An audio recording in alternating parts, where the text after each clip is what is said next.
ce matin. C'est un message que j'ai depuis quelques semaines. Ben, il dit, est-ce que je peux juste parler de ça? Ben oui, je peux juste parler de ça. La joie du Seigneur. Parce que la joie du Seigneur, c'est quelque chose qui nous appartient, puis c'est quelque chose qui est nécessaire aux chrétiens également. C'est un fruit de l'esprit, comme on va voir. Mais en même temps, comment on sait que c'est un fruit de l'esprit? C'est qu'on est allé faire de l'évangélisation, on était 4, et puis vraiment, on était joyeux.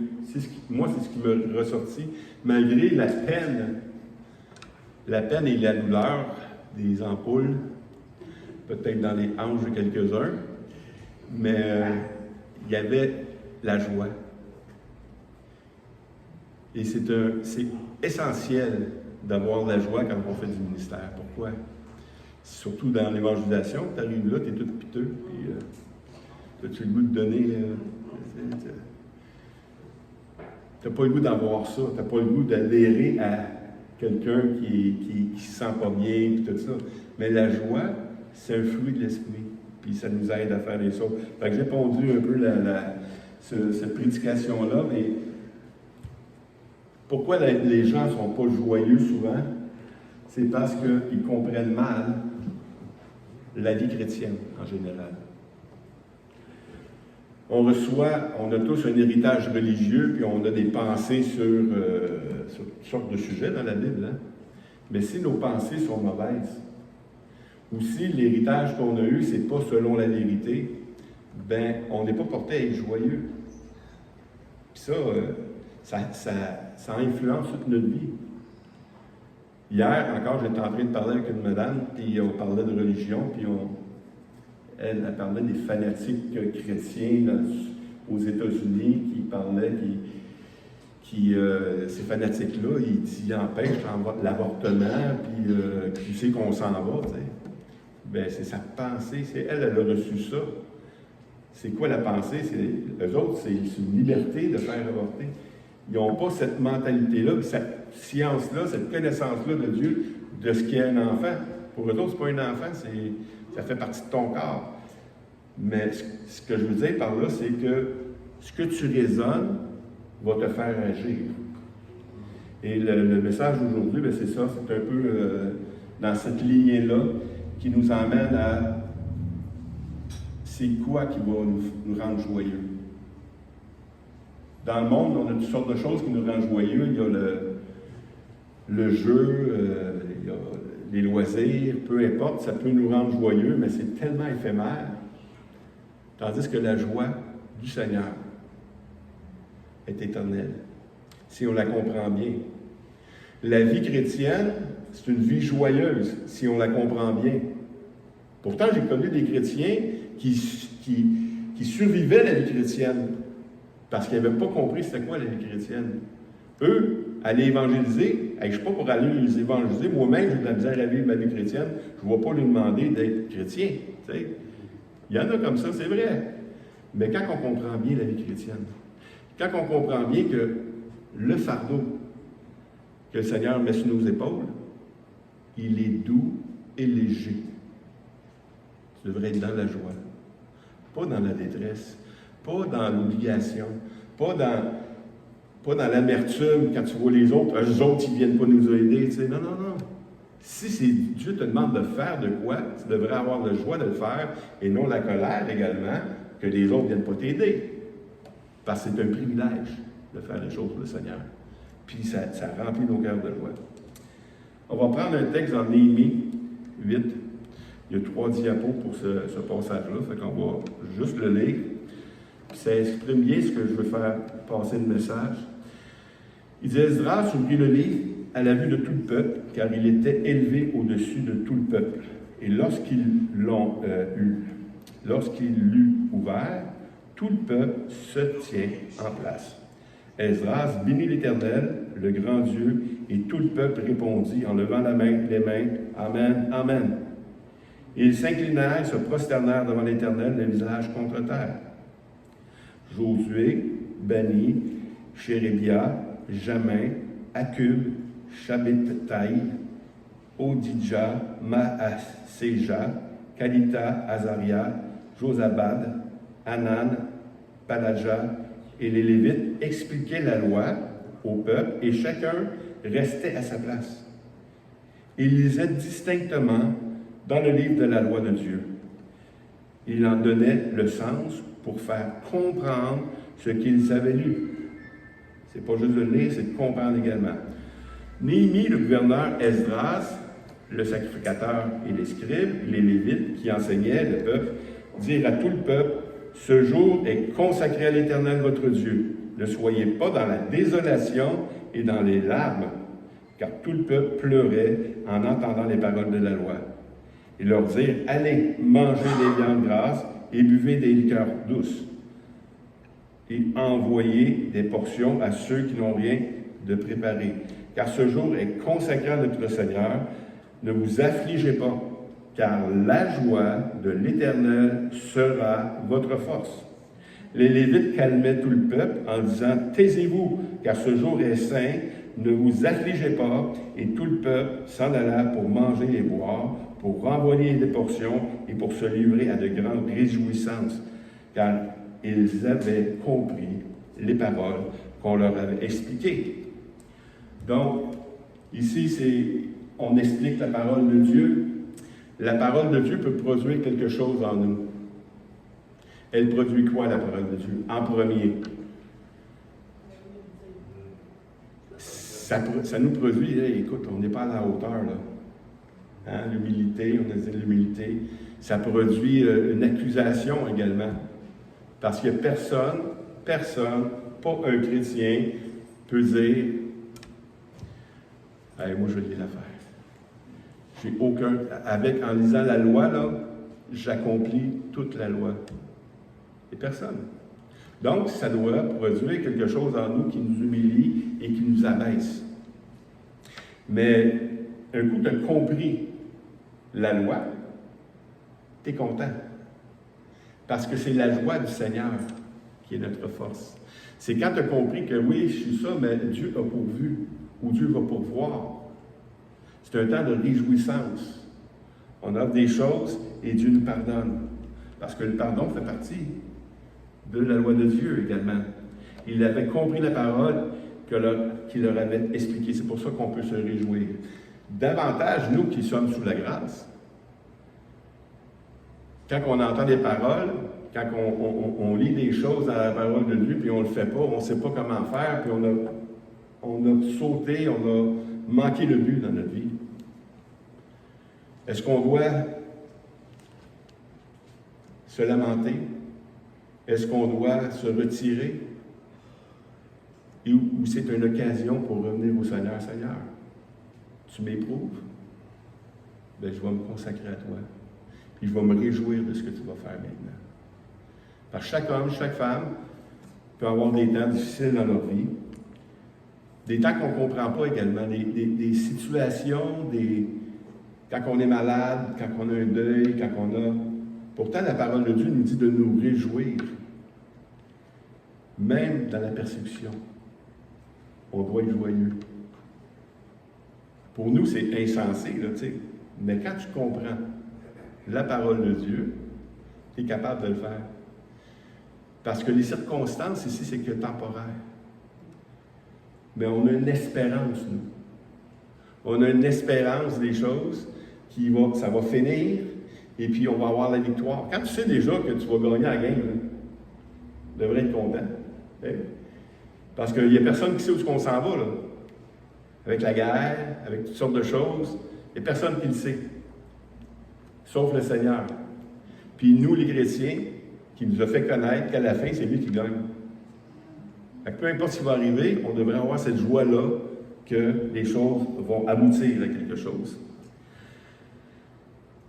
Et c'est un peu à l'entour de ça que je veux parler aujourd'hui. Dans Jean 15, 10 à 11, Jésus nous rassure, il veut quelque chose, il veut nous enseigner une chose. Il dit, « Si vous gardez mes commandements, vous demeurerez dans mon amour, de même que j'ai gardé les commandements de mon Père et que je demeure dans son amour. Je vous ai dit ces choses afin que ma joie soit en vous et que votre joie soit complète. Ça, c'est une belle illustration. Hein? Il dit que ma joie soit en vous et que votre joie soit parfaite.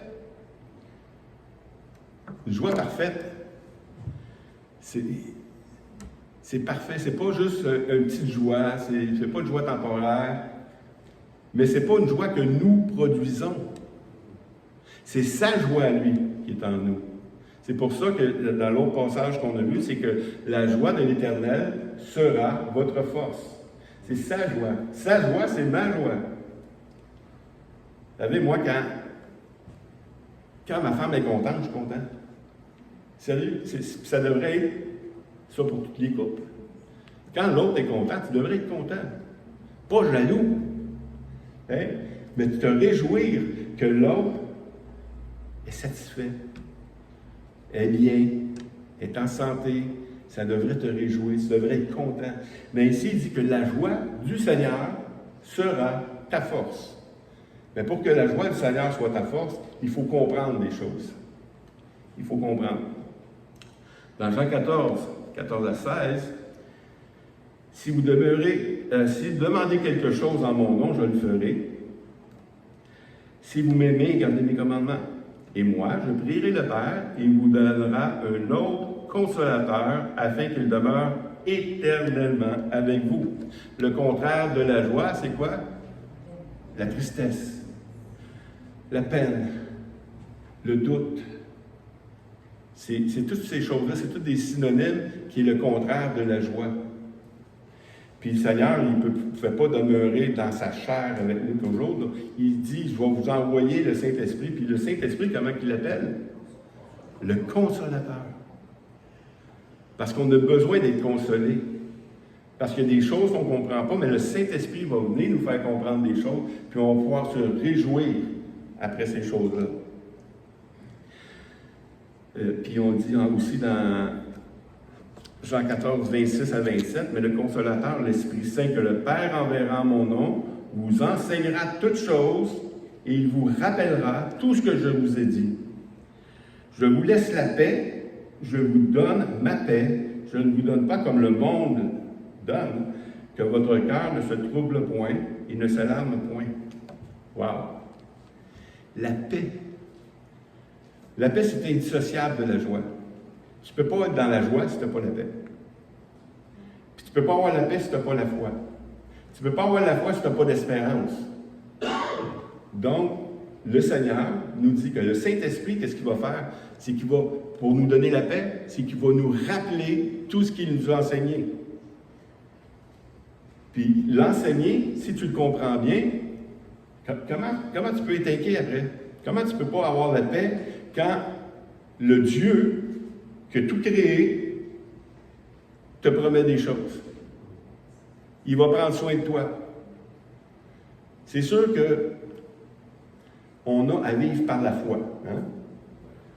Fait que, c'est quoi la foi? Si l'épreuve n'arrive pas, tu ne peux pas être dans la foi. Tu es juste dans le quotidien. Hein? Tu vis la vie, puis c'est fini. T'sais.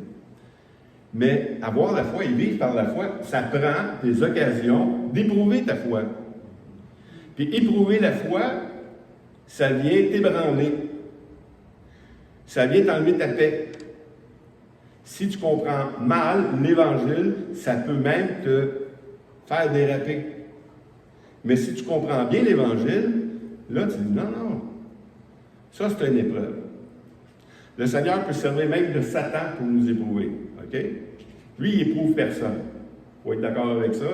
Lui, il n'éprouve personne. Il laisse les gens s'éprouver eux-mêmes ou il permet même que Satan nous éprouve. Pourquoi? Pour qu'on puisse grandir. Comment on va connaître le Seigneur, pensez? Juste en lisant la Bible? Il y a plein de monde qui lit la Bible. Ils ne connaissent pas le Seigneur pour ça.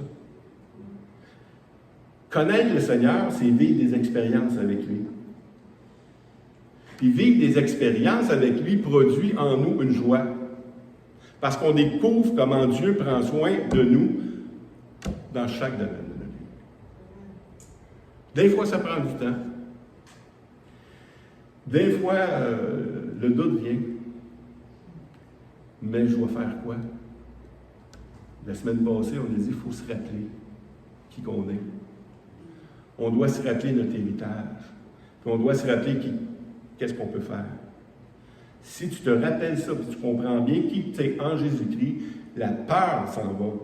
C'est là qu'on peut commencer à comprendre quand Jésus dit « Heureux serez-vous quand vous allez être persécutés. » Qui aime ça en haine et baffe? Il n'y a personne qui aime ça.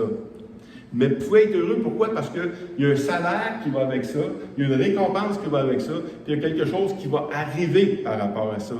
Qu'on ne comprend pas, mais le Seigneur il dit « Fais-moi confiance. Celui qui veut vivre pieusement va être persécuté. Mais réjouis-toi quand ça va t'arriver. » Wow! Sois dans la joie. Quand j'étais jeune, j'étais gamin, au primaire, j'étais assez violent quand j'étais jeune. Et puis, un moment donné, j'étais épais aussi.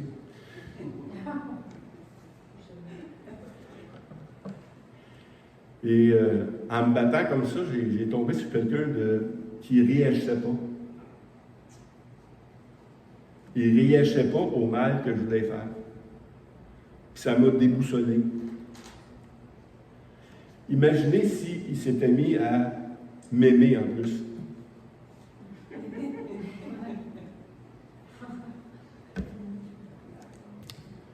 La joie du Seigneur est notre force. Même dans l'épreuve, tu peux te réjouir. Même face à l'ennemi, tu peux te réjouir. J'ai une amie que quelques-uns connaissent ici, une amie. C'était mon professeur, comme tu connais, à travers du ministère aussi. C'est une femme, on en parlait la semaine passée, justement, là, Audrey Mac. Je la considère comme une amie parce que je me confie un peu à elle des fois. Je peux même passer en Jacksonville, en Floride, puis je pourrais même arrêter la voir. Puis, mais elle, un jour, elle a su qu'elle avait un cancer. C'est une bonne nouvelle, ça? Non, hein? Mais elle s'est dit non. Elle a dit, elle, enfin, je vais pouvoir prouver que qu'est-ce que je crois, c'est vrai. Elle s'est mise à se réjouir, de dire, non, non, non, mais je ne me ferai pas voler ma joie, je vais commencer à croire la parole de Dieu, puis que je vais être guéri. Par ses meurtrissures, je vais être guéri. Hein? Et puis, elle a commencé à mettre sa foi. Elle se réjouissait. Et puis, ben là, c'était pas un cancer, excusez, c'était, à cette époque-là, c'était, elle a eu un cancer aussi, mais à cette époque-là, c'était un appendice. Et puis, quelque chose genre dans son ventre là, qui fait vraiment mal. Et puis, elle a pris décision de se réjouir pareil, puis d'avoir sa guérison, pour avoir un témoignage aussi de guérison. Et puis, ce qui arrive, c'est que c'est quand même souffrant. Ça n'enlève pas la souffrance de se réjouir. Hein. Le mal reste là. Fait que dans sa relation avec le Seigneur, elle dit ce que je vois à l'Église, c'est si tu es guéri, tu vas aller à l'Église. Oui, ok, je vais aller à l'Église. Puis elle souffrait. Elle se rend à l'Église pareil, puis elle veut se réjouir avec les frères, puis elle veut se. Et puis, normalement, elle fait l'école du dimanche, fait que là, la même discussion avec le Seigneur, non, je vais aller à l'école du dimanche. Et puis après l'église, qu'est-ce que tu fais d'habitude après l'église? Ben, tu vas manger avec le groupe. Ils vont manger avec le groupe. Et puis, aussitôt qu'elle a fini toute cette épreuve-là, plus de douleur, guérie complètement. Mais elle a gardé la joie. Elle a gardé la foi malgré l'épreuve. Est-ce que je suis en train de vous dire, quand vous êtes malade, d'aller pas voir le médecin? C'est pas ça que je suis en train de dire. Mais si le Seigneur te promet quelque chose, vas-y jusqu'au bout, puis tu vas voir la guérison, tu vas voir la récompense. Et puis, mais c'est ça, garder la joie à travers l'épreuve. Dans 2 Thessaloniciens 3,16, il dit que le Seigneur de la paix, on va avoir la paix, que le Seigneur de la paix vous donne lui-même la paix en tout temps, de toute manière, que le Seigneur soit avec vous tous. En tout temps, de toute manière. ayez la paix. Malgré la mauvaise nouvelle, malgré les choses qui arrivent, gardez la paix. Parce que c'est le Seigneur de la paix qui vous donne la paix. C'est le Seigneur de la joie qui vous donne la joie. La joie du Seigneur sera votre force. Galates 5, 22. Comme j'ai dit tantôt, la joie, la paix, tout ça, c'est le fruit de l'esprit. Mais le fruit de l'esprit, c'est l'amour, la joie, la paix, la patience, la bonté, la bénignité, la fidélité, la douceur, la tempérance. L'amour, la joie, c'est un fruit de l'esprit. Comment qu'on développe le fruit de l'esprit? Est-ce que je peux dire, je vais développer le fruit de l'esprit? On ne peut pas produire du fruit si ce n'est pas le Seigneur qui le fait. Si je ne suis pas attaché au Seigneur, je ne peux pas porter aucun fruit. Puis même si j'essaie de me raisonner, je vais avoir la joie, je vais avoir la paix, je vais avoir la joie, je vais avoir la paix, tu vas juste penser à ça, tu n'auras pas la joie, tu n'auras pas la paix. Je te le dis. Mais si c'est en le Seigneur qui produit en toi la joie et la paix, tu vas l'avoir. Pourquoi? Parce que le Seigneur produit en nous des choses. Et si c'est lui qui produit en nous, mais je peux se mettre à aller le voir. Quand on était petit, on se faisait bobo, c'est qui qu'on allait voir? Papa ou maman. Puis elle te rassurait. Elle béquait bobo, puis c'est fini. Hein, c'est ça, va dehors maintenant. Si tu avais un père comme moi j'étais un père, ah non, ça ira pas bien. Ah non, il faut aller à l'hôpital. J'ai niaisé un peu, tu sais. Jusqu'à temps qu'ils comprennent, non, là, t'exagères. C'est vraiment pas grand-chose que j'ai là. Tu peux pas me couper un doigt parce que j'ai un petit graphing, tu sais. Mais la raison et le raisonnement qu'on doit indiquer, les choses qu'on doit comprendre du Seigneur, c'est qu'il va nous rassurer. C'est un bon Père. Et dis-vous qui êtes méchant, vous savez donner des bonnes choses à vos enfants. À combien plus forte raison le Père donnera-t-il le Saint-Esprit à celui qui lui demande? Le Saint-Esprit, c'est celui qui nous enseigne toutes choses. Il nous enseigne la parole de Dieu. On a la parole de Dieu devant nos yeux. Il nous l'enseigne. Il ne fait pas juste nous la rappeler. Il nous la fait comprendre. Puis quand on la comprend, là, on peut se réjouir. Là, ça produit en nous une joie. Celui qui a tout créé, celui qui a guéri des milliers d'hommes, peut me guérir, peut avoir une solution à mon problème. Peu importe mon problème. Est-ce que ça l'empêche les problèmes? Pas toujours. Les problèmes peuvent être là. Un jour, je vous le dis, si le Seigneur n'en revient pas, on va tous mourir ici. Ça va arriver. Mais ce que je suis en train de dire, c'est qu'on peut connaître le Seigneur dans l'expérience de l'épreuve. C'est là qu'on peut avoir aussi la guérison, on peut avoir la joie. On était rendu au psaume 37,5. Fais de l'Éternel tes délices. Intéressant, hein? Fais de l'Éternel tes délices, et il te donnera ce que ton cœur désire.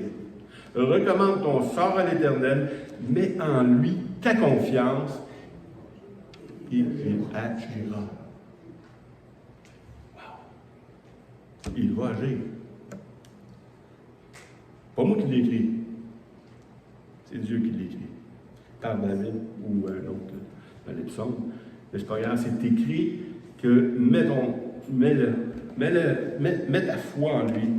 Fais de l'Éternel tes délices. C'est quoi faire de l'Éternel tes délices? C'est que connais-le.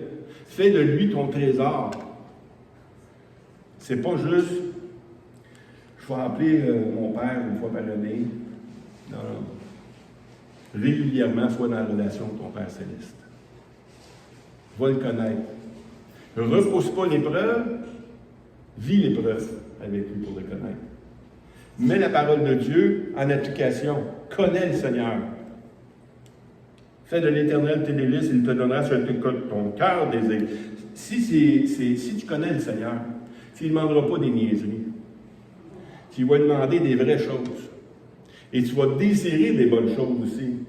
Tu ne désireras pas des futilités, des choses pour cette terre temporaire, peu importe, qui va t'emmener peut-être même dans le péché. Hein? Mais il va te donner ce que ton cœur désire. Ce que ton cœur désire, c'est ce que le Seigneur a pour toi. C'est ce qu'on peut comprendre le passage. Dans Jean 14, 24, il dit « Jusqu'à présent, vous n'avez rien demandé en mon nom. Demandez et vous recevrez afin que votre joie soit parfaite. C'est-tu des belles promesses, ça? C'est pas des belles promesses. Le Seigneur a dit, vous n'avez rien demandé, mais demandez afin que votre joie soit parfaite. Le Seigneur, ce qu'il veut, c'est notre bien. Bien souvent, dans l'épreuve, on lève le poing devant Dieu, puis il dit, pourquoi tu nous fais ça?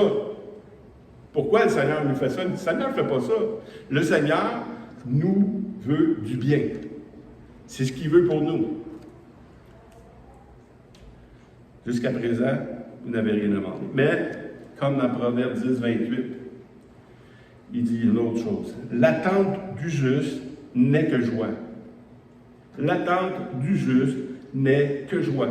Mais l'espérance du méchant périra. Parce que beaucoup de gens vivent une vie religieuse. Puis c'est où qu'on est? C'est comment on sait qu'on est des chrétiens? C'est dans l'épreuve. Puis la manière qu'on réagit à l'épreuve. C'est là la différence entre les hommes et les enfants, entre les adultes et les enfants. C'est dans l'épreuve. Si à chaque fois qu'on tombe dans l'épreuve, on est en train de crier au meurtre, on n'a pas compris. Ici, il nous dit que l'attente du juste n'est que joie. Quand on attend la délivrance du Seigneur, peu importe ce que c'est, des choses qu'on n'a pas réussi à payer, une maladie qu'on n'a pas réussi à vaincre encore, des attentes qu'on avait qui n'ont pas été comblées, l'attente du juste n'est que joie. Je vais me réjouir. Parce que le Seigneur, il va le faire. Le Seigneur va combler mon besoin. Il dit, déchargez-vous sur lui de tous vos soucis, car il prendra soin de vous. Et la paix de Dieu, je passe vite, là, mais la paix de Dieu qui surpasse toute intelligence, gardera vos cœurs et vos pensées en Jésus-Christ. Il dit, inquiétez-vous pas, mais remettez à Dieu les choses. Puis prenez cette occasion-là pour connaître Dieu là-dedans. Puis c'est là que ça va produire de la joie. C'est là que ça va produire de la joie.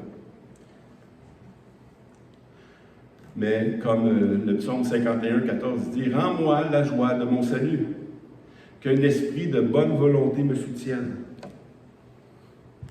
Ça va arriver. Je vous dis que ça va arriver.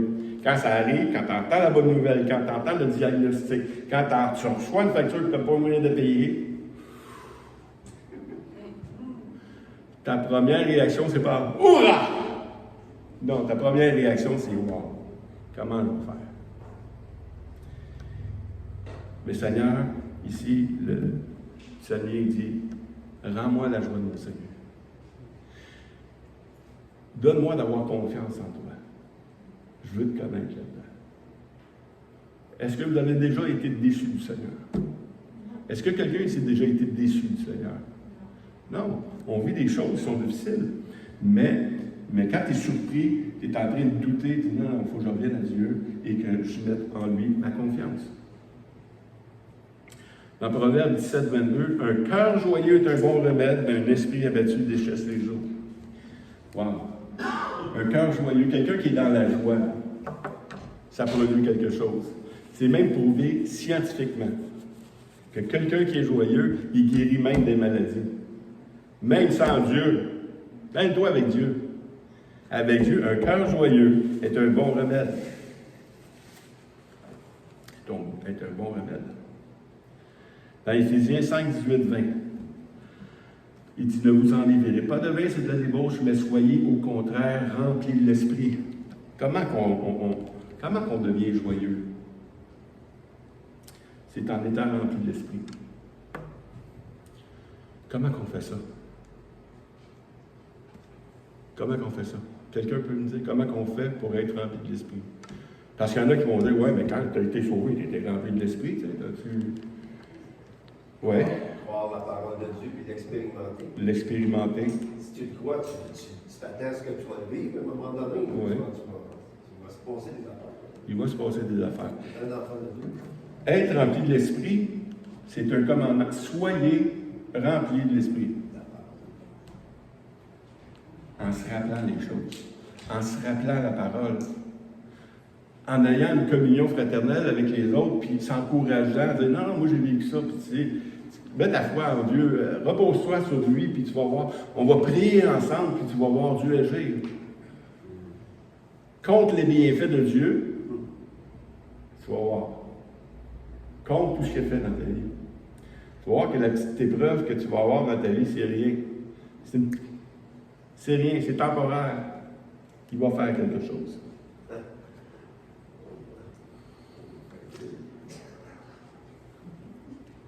Soyez au contraire remplis de l'esprit.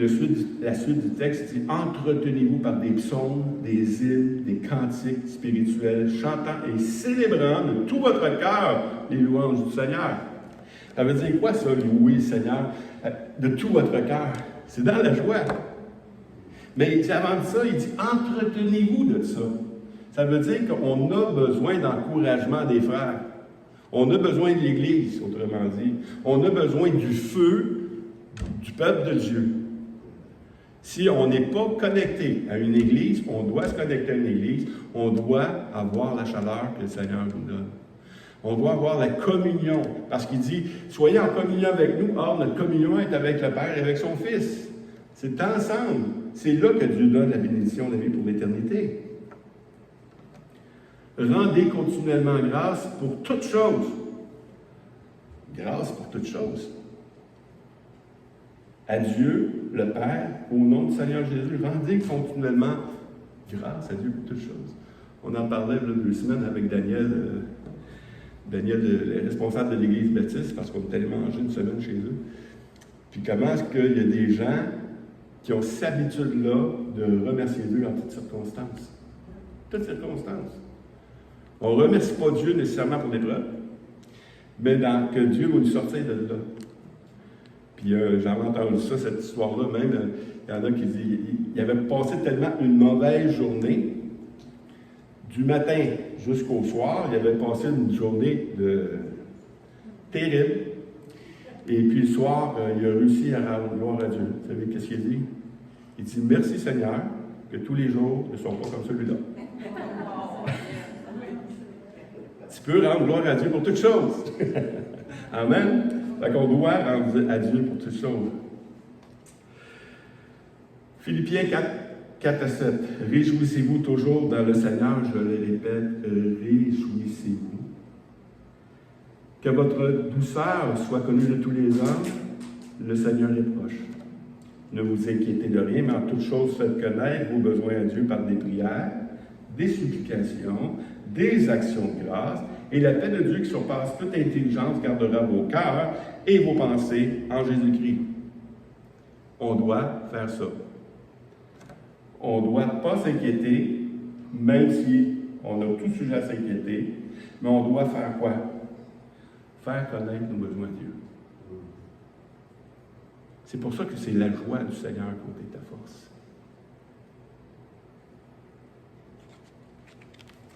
Puis lui-même, il va garder ton intelligence en Dieu. Verset Romains 15, 4. Or, tout ce qui a été écrit d'avance l'a été pour notre instruction, afin que par la patience et la consolation que donnent les Écritures, nous possédions l'espérance. Wow, on va le lire.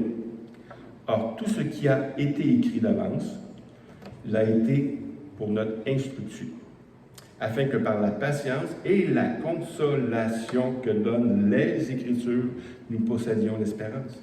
C'est quoi la différence? C'est l'espérance.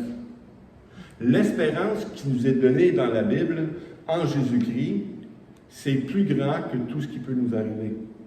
Et les Écritures marchent avec le Saint-Esprit. C'est elle qui donne ça. Dans Hébreux 6,12, il dit: en sorte que vous ne vous relâchiez point et que vous imitiez ceux qui, par la foi et la persévérance, héritent les promesses. On doit imiter les autres.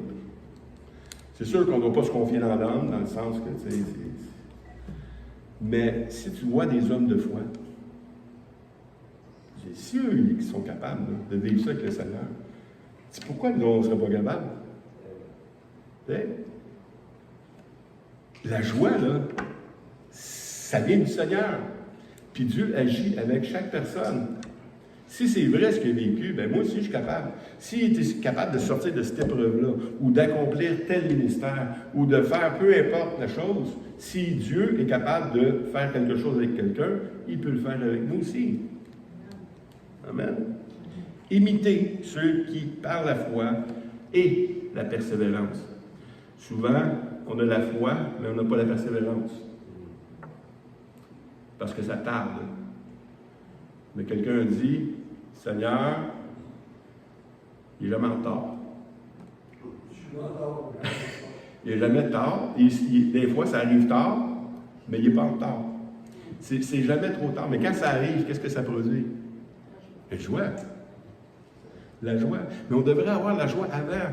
Parce que la foi, c'est ça la foi, c'est de croire ces choses-là.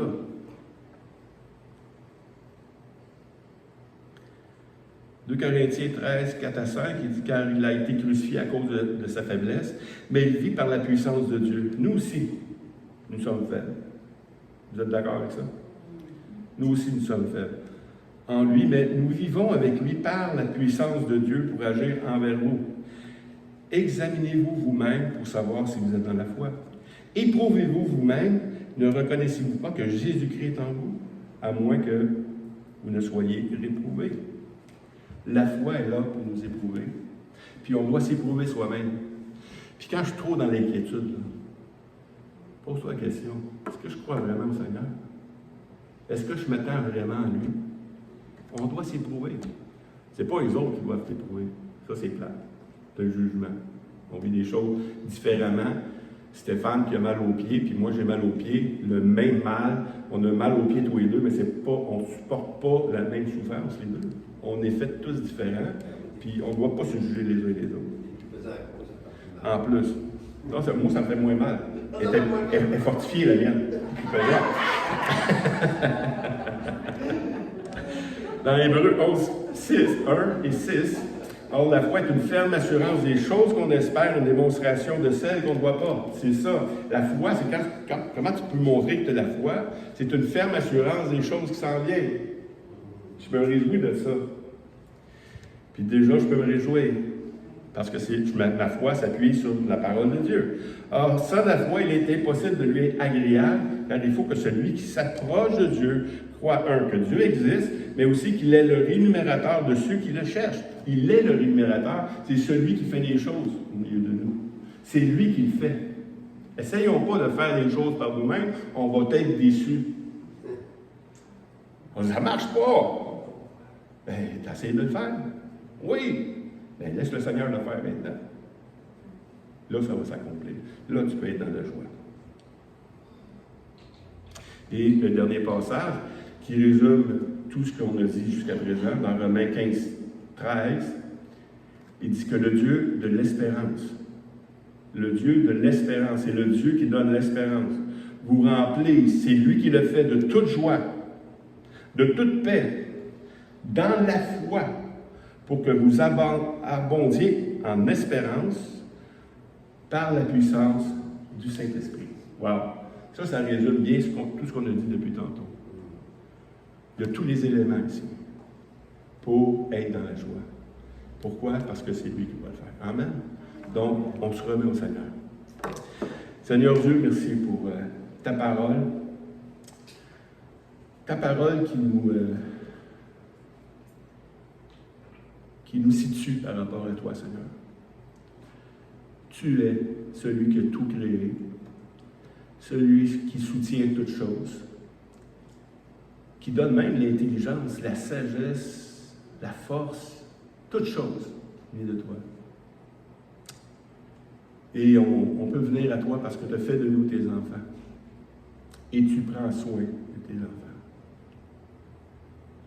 Et quand le doute vient, Seigneur, aide-nous à nous tourner vers toi, dans la foi.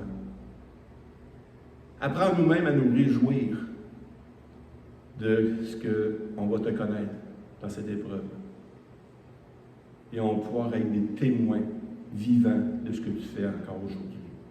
On va pouvoir le proclamer au monde entier, Seigneur. Tu l'as fait pour notre salut, mais maintenant tu le fais pour dans tous les jours, dans toutes circonstances.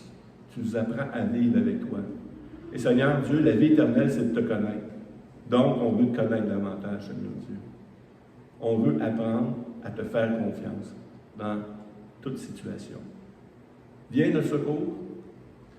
Fais-nous grandir en toi, Seigneur, afin qu'on ne soit plus des enfants, mais vraiment des hommes faits à la stature de Christ, qui avaient cette confiance en toi, qui pouvaient se réjouir en toutes circonstances. Bénis ton assemblée, Seigneur. Bénis chacun de nous et que ces paroles puissent avoir son effet, non seulement aujourd'hui, ce matin, Seigneur, mais tout au long de notre vie, pour qu'on puisse bien vivre notre foi chrétienne en toi. Dans le nom de Christ que je te prie. Amen. Amen, amen. Ben, c'était ce que le Seigneur avait pour nous cette semaine. J'espère que vous allez pouvoir vous réjouir. Oui? Oui, tu peux témoigner.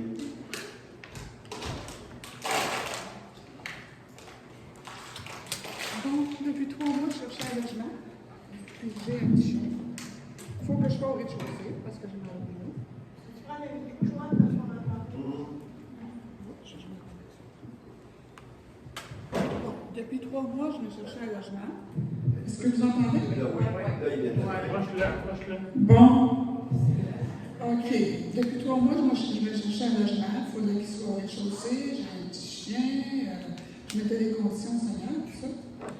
Et puis, j'en ai vu pas mal. Mais pas de chien. Pas de chien. Pas de chien.